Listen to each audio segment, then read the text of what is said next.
Hi అండి. అందరికీ నమస్కారం. Welcome to my channel. ఈ వీడియోలో ఏపీ ప్రభుత్వ ఉద్యోగుల ఈఎస్ఆర్ కంటే ముందు చేయవలసిన పని ఇదే అండి. పూర్తి వివరాలైతే వీడియోలో తెలుసుకుందాము. వీడియోకి లైక్ చేయండి. ప్రభుత్వ ఉద్యోగులందరూ తమ సర్వీసు వివరాలను ఈ సర్వీస్ రిజిస్టర్ ఈఎస్ఆర్‌లో పొందుపరిచే ముందు ఇది వెబ్‌సైట్‌లోని ఎంప్లాయీ సెల్ఫ్ సర్వీసెస్ ఈఎస్ఎస్ విభాగంలో తమ వ్యక్తిగత మరియు కుటుంబ వివరాలను తప్పనిసరిగా అప్డేట్ చేసుకోవాలి. ముఖ్యంగా రాబోయే విద్యా సంవత్సరాల్లో పదవీ విరమణ చేయనున్నటువంటి ఉద్యోగులు ఈ ప్రక్రియలో అత్యంత జాగ్రత్తగా వ్యవహరించాల్సి ఉంటుంది. పుట్టిన తేదీకి సంబంధించిన సర్టిఫికేట్స్, ఆధార్ కార్డ్ మరియు పాన్ కార్డ్‌లలోని వివరాలు ఒకే విధంగా ఉండేలాగా చూసుకోవాలి. ఒకవేళ వీటిలో ఏమైనా వ్యత్యాసాలు ఉంటే ముందుగానే వీటిని సరిదిద్దుకోవాలి. అయితే ప్రాథమిక వ్యక్తిగత వివరాలను నేరుగా మార్చుకునే అవకాశం ఉండదు కాబట్టి, చిరునామా వంటి వివరాలను మార్చుకోవాల్సి వస్తే ఆధార్ కార్డుకు అనుసంధానమై ఉన్నటువంటి మొబైల్ నంబర్‌కు వచ్చే ఓటీపీ ద్వారా ధృవీకరించుకోవాలి. సో, కుటుంబ సభ్యుల వివరాలను నమోదు చేసేటప్పుడు కూడా కొన్ని నిబంధనలను పాటించాల్సి ఉంటుంది. జీవిత భాగస్వామి వివరాలను చేర్చేటప్పుడు వివాహ తేదీని నమోదు చేసి, దానికి సంబంధించిన వివాహ ధృవీకరణ పత్రం లేదా పెళ్లి పత్రికను అప్లోడ్ చేయాలి.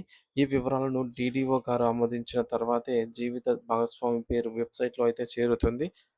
ఒకసారి జీవిత భాగస్వామి వివరాలు ఆమోదం పొందిన తర్వాతే పిల్లలు, తల్లిదండ్రులు లేదా ఇతర కుటుంబ సభ్యుల వివరాలను తీర్చడానికైతే వీలవుతుంది. సో, పిల్లల వివరాలను నమోదు చేసేటప్పుడు ముగ్గురు పిల్లల వరకు అవకాశం అనేది ఉంటుంది. మరియు ప్రతి బిడ్డకు సంబంధించి ఆధార్, ఈకేవైసీ, ఓటీపీ ద్వారా ధృవీకరణను పూర్తి చేయవలసి అయితే ఉంటుంది. పదవీ విరమణ తర్వాత లభించే వివిధ ఆర్థిక ప్రయోజనాల కోసం నామినీలను ఎంచుకోవడం ఈ ప్రక్రియలో అత్యంత కీలకమైన భాగం. సిపిఎస్, ఏపీజీఎల్ఐ, ఈఎల్, నగదు మార్పిడి, అలాగే ఈడబ్ల్యూఎఫ్ మరియు జీఐఎస్ వంటి ప్రయోజనాల కోసం నామినీలను సెలెక్ట్ చేసుకోవాలి.